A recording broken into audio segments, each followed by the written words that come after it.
Hey, welcome everyone. This is Ty McCrossan, Senior Solution Director over here at Inspirage. I represent our logistics practice, and I want to welcome you to our unscripted video series. So we're happy for you to join us. Today I have a special guest joining me to have a conversation. A good friend of mine is Jim Slocum. Jim is with Oracle. He is a logistics applications solution architect. Jim and I go way back. So Jim, welcome. Thanks for joining us. Thanks, Ty. Appreciate it. Glad to be here. Yeah, Jim, I appreciate you taking the time. I know you're a busy guy. So Jim, can you, as we get started, provide your background, right? You've been doing this a long time. Yeah, so I've been with Oracle since 2000. Prior to that, I was the Director of North America Fulfillment at the NCR Corporation. So I handled finished goods products and material staging for retail and financial, the major accounts that NCR had at the time. And then was an Oracle customer at that point in their early e-business suite applications, and decided to become an individual contributor with Oracle and been pretty much focusing on that from 2000 on, working with our large high-tech industrial CPG customers in specializing in the areas of logistics. So strategy, where do you want to go? What are your business drivers? And then helping solution that. Was a lot of demonstrate when you and I were working together in the old days. I did a lot of demonstrations, but now at in the force, your powers are weak, old man. I'm mostly working on strategies with customers rather than doing the demo. But we still have great colleagues that do the demonstration. But I mostly focus on planning, figuring out what the customers need in the area of transformation, and then making sure they're successful on the backside. And that's mostly what I've been doing for probably the last 8 or 10 years. As I've mentioned on previous unscripted, I came from G-Log, and Oracle acquired G-Log in November of 2005. And at that time, I was a sales rep there. And when we got acquired, we were working an opportunity at U.S. Steel in downtown Pittsburgh. And we rolled into 2006, and that's where you and I first met on that opportunity. And we've been friends since. So 16 years ago, and happy to say we ended up winning and supporting U.S. Steel. So that was a great start to our relationship, Jim. So again, thanks for being on. So the topic today, of course, is logistics, and specifically we're talking about Oracle Transportation Management customers who are currently on premise and thinking about making the move to the cloud, right? Taking that journey with Oracle and hopefully with Inspirage, right? We're here to help. We've done it as well. So Jim, I put a few questions together for you. So why don't I start with number one? So I know you're pulled into a lot of opportunities. Sometimes I call you the fire jumper, right? Customers call you and say, hey, Jim, how do I get from A to Z, right? What does that journey look like? So what are those logistics business drivers that you've seen that mandate the change? Like, what are you seeing with your customers when this conversation starts? It's the interesting thing. One of the most interesting things from our perspective in the industry is that the layman's and now our lay people are talking about supply chain. Everybody talks about supply chain. It's ubiquitous now, where it used to be like years and years ago, like only people in the planning area or someone tangentially knew what that meant. But now it's in the lexicon of everybody.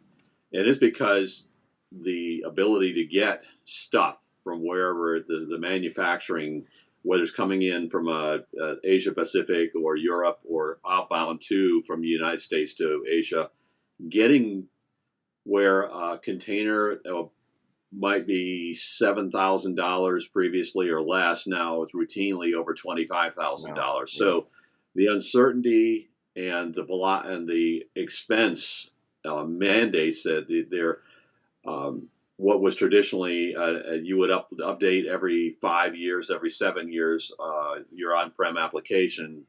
We've got to have the new technology. We have to have the connectivity. We have to have the nimbleness. We need the updates that you get in a SaaS offering. So every 7 years to now every quarter is light years in capability. And that's why customers saying the need to respond is more present than it ever was, and our ability to do that in the old platform is being more and more hamstrung. Right. So it's forcing customers to say, we've got to be more nimble, we've got to be quicker, we have to be more expansive, more flexible. All those things are pushing us to get to that. Jim Mooney, the Vice President of Development, had a great slide. He said, this is the state of logistics in 2001 when he did his overview presentation at the customer forum, and it showed the Ever Given jackknifed in the Suez Canal. Right. And, that's pretty much it.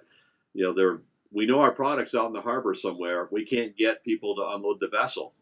Yeah. So that's not unusual. Yeah. And if you don't have the technology, right, that underlying technology in the cloud, getting the quarterly updates, being flexible and nimble, you can't move, right? You can't make those quick decisions, right? Okay. So Jim, that leads to the next question. When you're on site, when you're speaking to the logistics executives, what are some of the paths that you're explaining that they should look at, like, from migrating from on-prem to cloud? What does that look like? We kind of had early on to the path to cloud was some kind of transparent, we'll just migrate the data over. And really what we've, in these moves to go to cloud, they want to take advantage of the capabilities that are there. So the new user interfaces that the work is oriented around the role. You can model the work to match what your job function is. So for example, for better or for worse, a lot of our customers, one of the customers is 70% of their loads are spot bid now. Even though they have contracts, carriers are constantly saying they have to decline. They don't have drivers, they don't have equipment. So they throw it out. Well, those capabilities are modeled now. If you have to work in that function, there's capability now oriented around that role, saying these orders are planned into shipments, and now we got to get a carrier where you have to go out and spot bid that.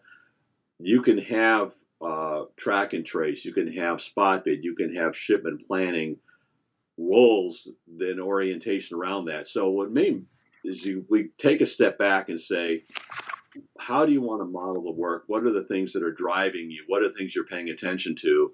And let's orient the way that your user interface looks at that, which used to be like you just had pretty much a modified spreadsheet in the old form. The early days of the G-Log apps was a spreadsheet. Right.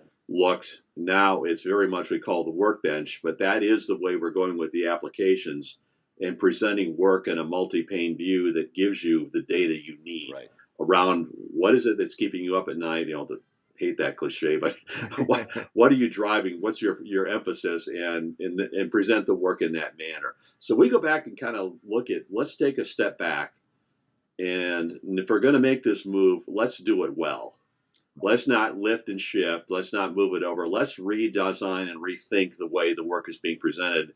And when we make the jump, get a fresh process and connections to your carriers, whatever you need to get the job done, because the gyrations and the inflexibility or the demands on the supply chain now are ever present, and they're growing. So we have to respond to that.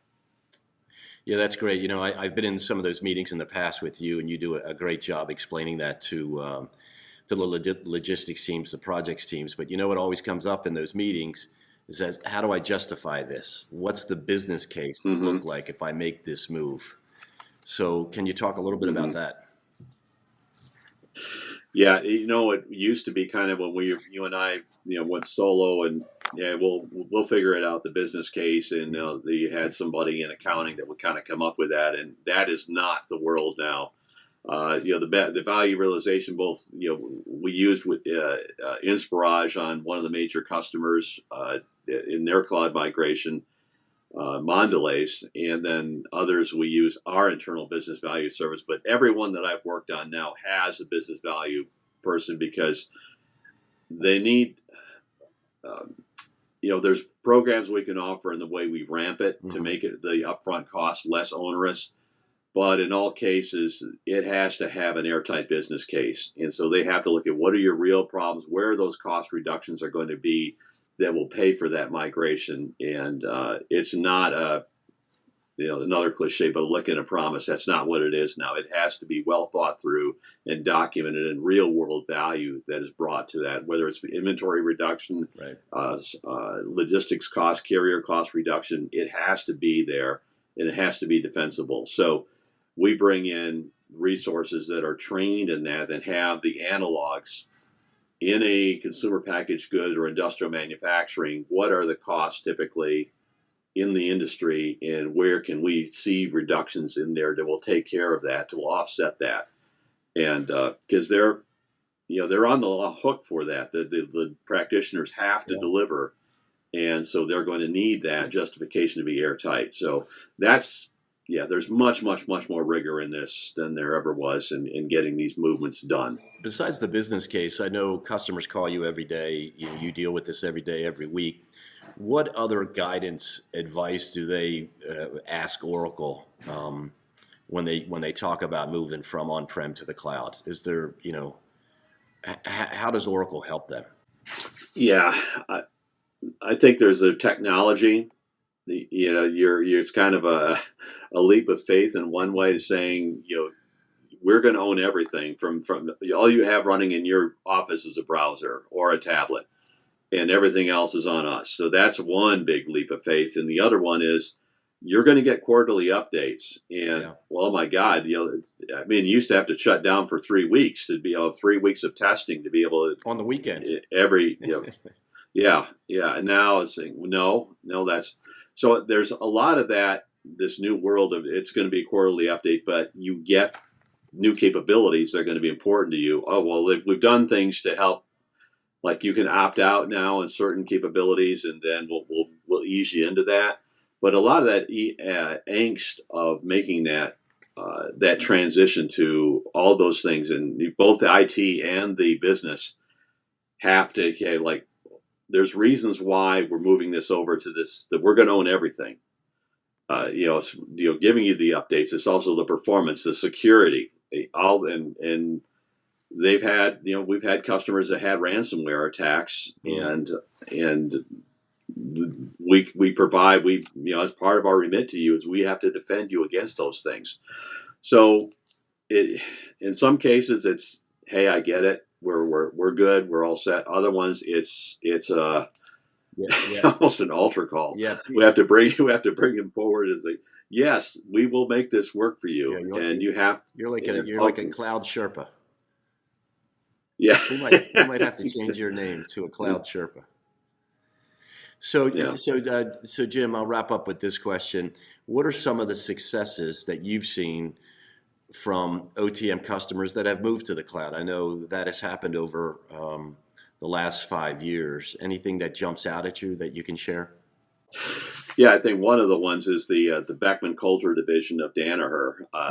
They're based in Brea, California, and their distribution, they ship both pathogens. Like hard to say, they're shipping pathogens, but it's for the testing, for blood testing and other types of testing. So they sell the equipment, but they also sell the consumables as part of that. And they use, were on premise, they migrated to cloud for both the logistics as well as the supply chain planning. Right. So both of those are in cloud now, and we're continuing to advance how those work together in the cloud to give a more flexible, a more high velocity throughput of them, because these things have to go out. They have to go out on time, in full, to the hospitals, and so they use OTM for planning that. They migrated to cloud for that purpose, to get those quarterly updates.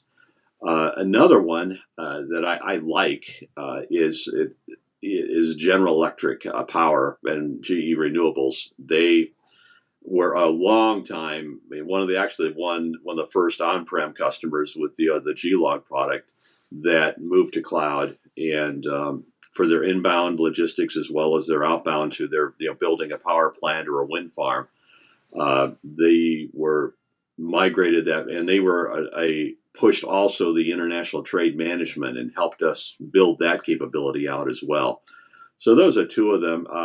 And there's others that are on that journey now that are evaluating it. But the U.S. Steel and WestRock are two of them that are currently heavily looking at where do we go from here. We need to move forward, and they're working on the business case to help them understand where they're going to get the value to make that move.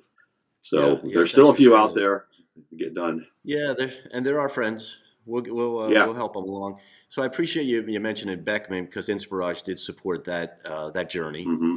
And here at Inspirage, we have a few others that we're supporting as well, right? Starting with a global design, as is to be, and all that good stuff. So we're here to help as well. But Jim, I want to thank you for your time. It's great to see you. I appreciate you. And again, you're a busy guy, so I appreciate you taking the time to jump on this. And again, thanks. And I look forward to seeing you in the field at some point. Thanks for your friendship, Ty. Thanks for Inspirage and everything they do. You take care. Okay. Well, thank you, Jim.